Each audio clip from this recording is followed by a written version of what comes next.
नमस्कार विद्यार्थी मित्र मैत्रिणींनो, करंट अफेअर्स बाय मेघाली या आपल्या यूट्यूब चॅनलवरती तुमचे मनपूर्वक स्वागत. इथे आपण डेली करंट अफेअर्सचे इम्पॉर्टंट 12 क्वेश्चन्स पाहतोय, जे तुम्हाला आपल्या येत्या MPSCच्या सर्व एक्झाम्समध्ये, सरळ सेवांमध्ये आणि केंद्रीय परीक्षांमध्ये नक्कीच पाहायला मिळणार आहेत. त्यामुळे आपल्या चॅनलवरती जर तुम्ही पहिल्यांदा आले असाल तर चॅनलला लाईक करा, जास्तीत जास्त विद्यार्थ्यांना आपला चॅनल शेअर करा आणि सबस्क्राईब करायला विसरू नका. सगळ्यात महत्त्वाची गोष्ट, लेक्चर तुम्ही शेवटपर्यंत पहा, एकही प्रश्न स्किप करू नका. ठीक आहे, तर पाहूयात आजच्या म्हणजेच 27 मार्च 2026च्या चालू घडामोडी. प्रश्न पहिला, जागतिक रंगभूमी दिन कधी साजरा केला जातो? योग्य उत्तर आहे पर्याय क्रमांक सी. 27 मार्चला आपण हा साजरा करत असतो. महत्त्वाचे पॉईंट्स पहा या प्रश्नाचे. जागतिक रंगभूमी दिन 27 मार्चला साजरा होत असतो. 1961 मध्ये इंटरनॅशनल थिएटर इन्स्टिट्यूटने हा दिवस साजरा करायचं ठरवलं. रंगभूमीचं मोल लोकांपर्यंत पोहोचवणं हेच या दिवसाचं मुख्य कारण आहे. आणि पहिला आंतरराष्ट्रीय संदेशाचं श्रेय फ्रेंच लेखक जीन क्वाक्टो यांना जातं. त्यांनी 1962 मध्ये तो दिला, म्हणजे पहिला संदेश. दरवर्षी हा संदेश जवळपास 50 भाषांमध्ये पोहोचतो. भारताचे गिरीश कर्नाड 2002 मध्ये हे जागतिक संदेश देणारे पहिले भारतीय ठरले आहेत.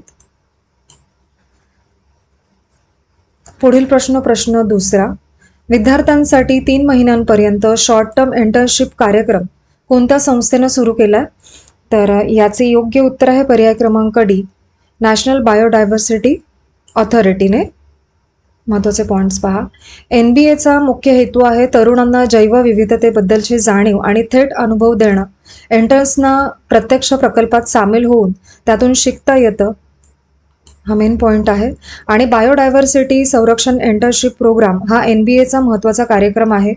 NBA ही संस्था बायोलॉजिकल डायव्हर्सिटी ॲक्ट 2002 अंतर्गत स्थापन झालेली आहे.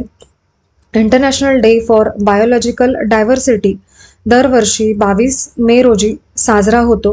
दरवर्षी या कार्यक्रमासाठी NBA सुमारे 1 कोटी रुपये खर्च करते. त्यामुळे विद्यार्थी आणि युवकांचा सहभाग वाढताना दिसतो यामध्ये. पुढील प्रश्न तिसरा, अजित पवार यांच्या विमान अपघाताप्रकरणी 0 FIR कोणत्या राज्यात नोंदवण्यात आलेला आहे? तर या प्रश्नाचे योग्य उत्तर आहे पर्याय क्रमांक सी, कर्नाटक या राज्याने नोंदवून घेतलेला आहे. महत्त्वाचे पॉईंट्स पहा.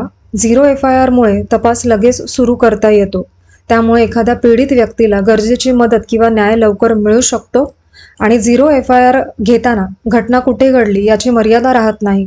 कुठलाही गुन्हा कुठल्याही पोलीस स्टेशनमध्ये नोंदवता येतो. आणि FIR म्हणजे फर्स्ट इन्फॉर्मेशन रिपोर्ट, म्हणजेच गुन्ह्याची प्राथमिक माहिती नोंदवणे असा त्याचा अर्थ आहे. ही तक्रार CRPC 1973 मधल्या 154 कलमा अंतर्गत नोंदवतात.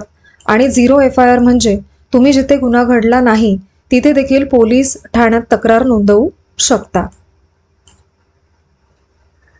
पुढील प्रश्न चौथा,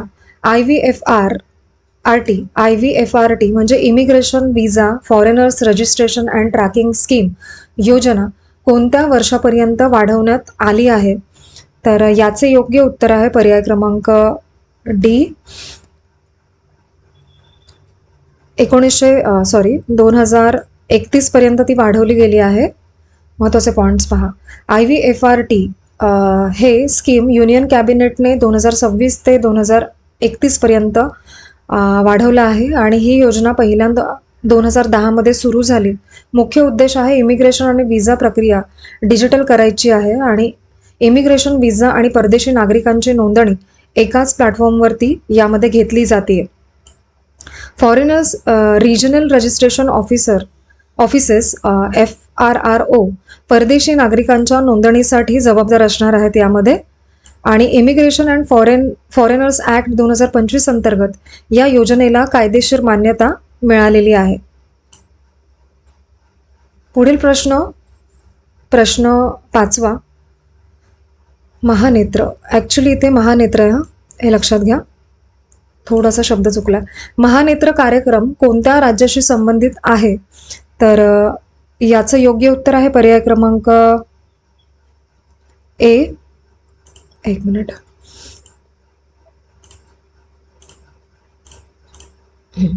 याचं योग्य उत्तर आहे पर्याय क्रमांक ए, महाराष्ट्र. महत्त्वाचे पॉइंट्स पहा. महानेत्र हा महाराष्ट्र सरकारचा राज्यस्तरीय सुरक्षा उपक्रम आहे. या उपक्रमाचा मुख्य उद्देश म्हणजे एआयच्या मदतीने CCTV नेटवर्क तयार करायचे आणि शहराच्या सुरक्षेसाठी पोलिसांचं काम सोपं व्हावं आणि गुन्हे शोध लावण्याचे प्रमाण वाढावं म्हणून या उपक्रमाला सुरुवात झाली आहे. आणि या मोहिमेचं मार्गदर्शन स्वतः देवेंद्र फडणवीस यांनी केलं. महानेत्र म्हणजे इंटिग्रेटेड कमांड आणि कंट्रोल सेंटर तयार होतात यामध्ये. त्यामुळे शहराचं रिअल टाईम मॉनिटरिंग शक्य होतं. CCTV कडून मिळणारा डेटा गुन्हे तपासण्यासाठी पोलिसांना मोठी मदत करतो यामार्फत. पुढील प्रश्न 6वा. 2026 मधील G7 शिखर परिषद कुठे आयोजित केली जाणार आहे? तर याचे योग्य उत्तर आहे पर्याय क्रमांक बी, फ्रान्स येथे होणार आहे. महत्त्वाचे पॉइंट्स पहा. नरेंद्र मोदी 2026 मध्ये G7 शिखर परिषदेत सहभागी होणार आहेत. G7 शिखर परिषद फ्रान्समध्ये एव्हियन शहरामध्ये होईल आणि 15 जून ते 17 जून या 3 दिवसात ती होणार आहे. G7 म्हणजे जगातल्या 7 मोठ्या विकसित देशांचा एक औपचारिक गट आहे हा. त्यामध्ये USA, UK, France, Germany, Italy, Canada आणि जपान असं त्या देशांचं नाव आहे. भारत G7चा सदस्य नाही आहे, पण तो आउटरीच पार्टनर म्हणून दरवर्षी सहभागी होत असतो. त्यामुळे नरेंद्र मोदी सहभागी होणार आहेत यावर्षी देखील. आणि या परिषदेत जागतिक अर्थव्यवस्था, पुरवठा साखळी, महागाई यासारख्या मोठ्या मुद्द्यांवरती चर्चा होणार आहे. ठीक आहे. पुढील प्रश्न 7वा. International film festival of Delhi मध्ये लाईफ टाईम अचीवमेंट अवॉर्ड कोणाला मिळाला आहे? तर याचे योग्य उत्तर आहे पर्याय क्रमांक ए, नंदमुरी बालकृष्ण यांना. महत्त्वाचे पॉइंट्स पहा या प्रश्नाचे. नंदमुरी बालकृष्ण यांना 50 वर्षांच्या चित्रपट प्रवासाचा हा सन्मान होता. रेखा गुप्ता यांनी बालकृष्ण यांना हा पुरस्कार दिलाय. आणि भगवनाथ केसरी या चित्रपटाचं खास प्रदर्शन इथे झालंय. आणि या चित्रपटाला 71व्या राष्ट्रीय चित्रपट पुरस्कार, सर्वोत्तम तेलुगू चित्रपटाचा पुरस्कार देखील मिळालाय. आणि 2025 मध्ये बालकृष्ण यांना पद्मभूषण सन्मानही मिळाला होता. आणि NT रामाराव त्यांचे वडील आहेत. त्यांनी सामाजिक सुधारणांमध्ये मोठं योगदान दिलेलं आहे. हे लक्षात ठेवा. पुढील प्रश्न 8वा. First national indoor athletics championship 2026 मध्ये हरिता भद्रा यांनी महिलांच्या 60 मीटर स्पर्धेत कोणत्या खेळात सुवर्णपदक मिळवलंय? म्हणजे कॅटेगरी कोणती आहे गेमची? तर ती धावणे म्हणजेच रनिंग या कॅटेगरीमध्ये त्यांना सुवर्णपदक मिळालंय. स्पर्धा कोणती होती हे देखील लक्षात ठेवा. महत्त्वाचे पॉइंट्स पहा.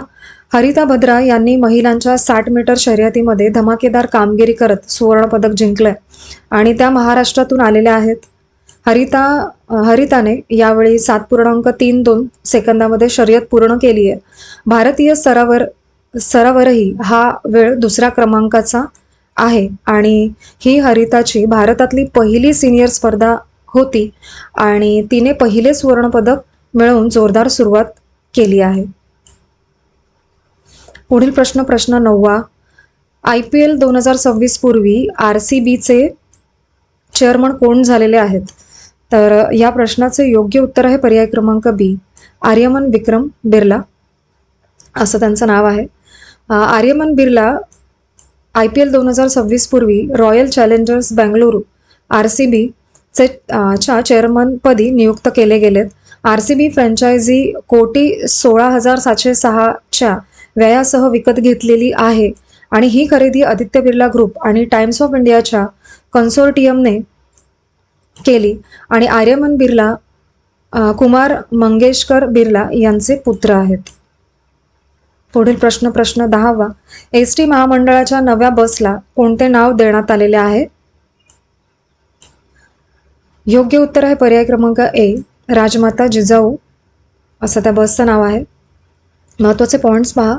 MSRTC ताफ्यातील या बसच्या ताफ्यात राजमाता जिजाऊ नावाची बस दाखल होणार आहे आणि या बसची आसनं क्षमता जवळजवळ 55 असणार आहे. सध्याच्या बसची क्षमता ही 40 प्रवासी इतकी आहे आणि ही बस मार्च 2026 पासून टप्प्याटप्प्याने सुरू केल्या जातील, ही बस सेवा. पुढील प्रश्न 11वा. सूर्यकिरण एरोबॅटिक्स टीम कोणत्या दलाशी संबंधित आहे? तर याचे योग्य उत्तर आहे पर्याय क्रमांक बी, भारतीय वायुसेना. महत्त्वाचे पॉईंट्स पहा. सूर्यकिरण एरोबॅटिक्स टीम ही जगप्रसिद्ध एरोबॅटिक टीम आहे. ही टीम इंडियन एअरफोर्सचा भाग आहे. एअर शो हिमाचल प्रदेशमध्ये आयोजित करण्यात आला, जो काही लेटेस्ट झालेला आहे. हा कार्यक्रम सुजानपूर तिरा येथे झालेला आहे आणि एअर शो सैनिक स्कूलच्या मैदानात आयोजित करण्यात आले आणि या कार्यक्रमाला 9 विमानांची कसरत सादर केलेले आहेत आणि एअर शोमध्ये भारतीय वायुसेनेच्या पायलटचे कौशल्य प्रदर्शित झाले. पुढील प्रश्न 12वा आणि आजचा आपला शेवटचा प्रश्न. गृह सुगम पोर्टल कोणत्या संस्थेने सुरू केलेले आहे? तर याचे योग्य उत्तर आहे पर्याय क्रमांक सी, नॅशनल हाऊसिंग बँकने. महत्त्वाचे पॉईंट्स पहा या प्रश्नाचे. नॅशनल हाऊसिंग बँकने गृह सुगम पोर्टल सुरू केलं. या पोर्टलचा उद्देश आहे किफायतशीर गृहवित्त प्रणालीला प्रोत्साहन देणे आणि या पोर्टलच्या माध्यमातून घर कर्ज सुलभतेने उपलब्ध होतील. या पोर्टलचे फायदे संरक्षण व सरकारी कर्मचाऱ्यांना होणार आहेत आणि कर्मचाऱ्यांना त्यांच्या पोस्टिंगच्या ठिकाणाहूनही कर्ज घेता येईल असं त्यामध्ये क्लॉज देखील आहे. तर आजचे आपले 27 मार्च 2026 डेली करंट अफेअर्स पाहून झालेले आहेत. एकच विनंती आहे, लेक्चर शेवटपर्यंत पहा, प्रत्येक प्रश्न पहा, त्याची नोंद घ्या, रिवाईज करा, तरच त्याचा फायदा होईल तुम्हाला जास्तीत जास्त. आणि आजचे लेक्चर तुम्ही शेवटपर्यंत पाहिलेच असेल, त्याबद्दल थँक्यू सो मच.